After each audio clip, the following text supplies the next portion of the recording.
when we talk about seeing,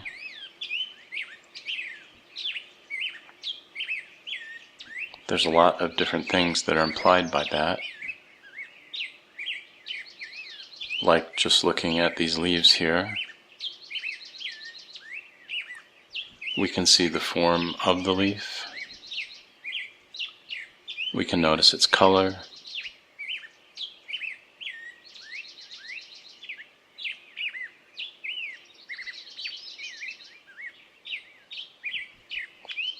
So just those outward things, those things that stand as characteristics, those are easy to see at one level. Then we can begin to notice what's implied by the single leaf.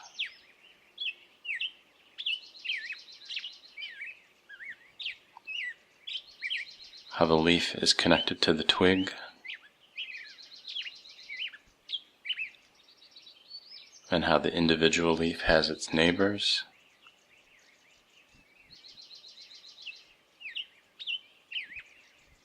And we can begin to see the next layers of relationship that a single leaf means, that there's a larger set of life, of community, that that leaf is a part of a tree, the leaf connected to the twig, connected to the branch, connected to the limb. We can begin to see an expanded set of relationships and everything that's implied through just one leaf. So then when we focus on a leaf, we can shift our attention from just the one leaf to what the leaf represents. It represents not only the tree, but the entire set of relationships that the tree finds itself in. Relationship to the land, and the sky, and the animals, the wind, the sun, the rain. So at first, where we just saw the form,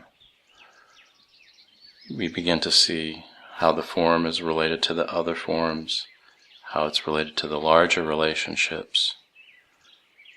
Then the relationship becomes an invitation to a type of absorption of that whole sequence of the interaction of life that is going on, and how that absorption can take us deeper in ourselves to see something more.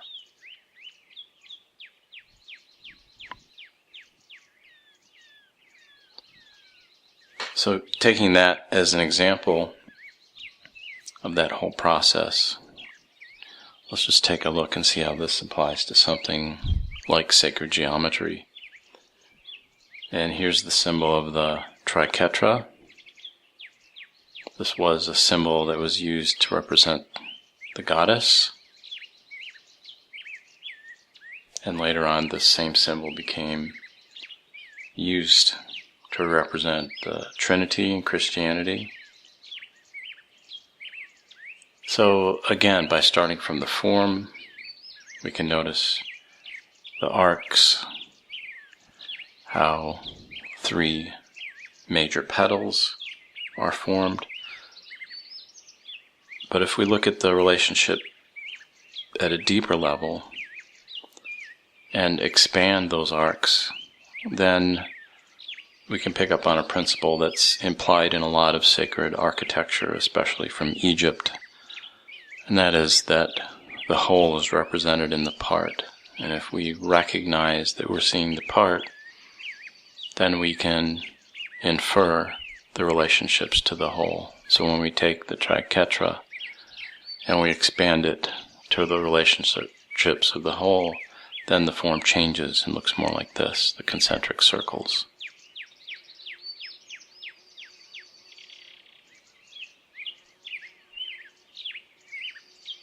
So we can apply this principle of going deeper and looking for the relationships in our daily life, no matter what we're doing. Start by looking at the form, and then look deeper at the relationships. And then what we can realize is that our own participation in the observing is another relationship. And it's that relationship that's very real. It's as real as any of the other relationships. That the relationships and the flow of life would be viewed by the human being.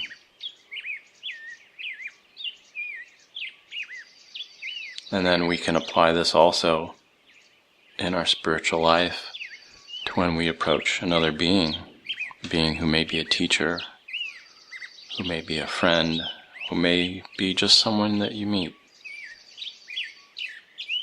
You just look at them and then look deeper.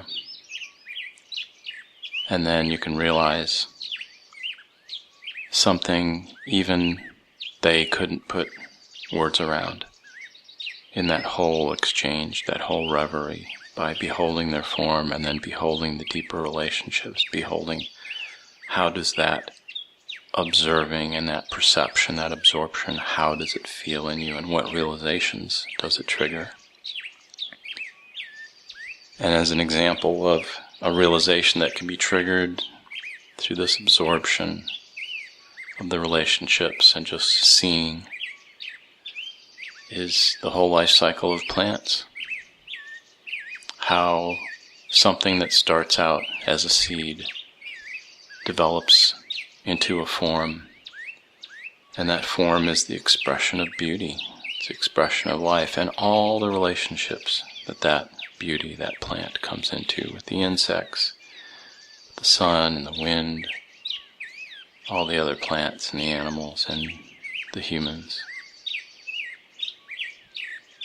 And if you look very closely at what that plant is doing, then in that absorption you can realize that in that life form's development, it can only develop its beauty to a certain extent as the physical form.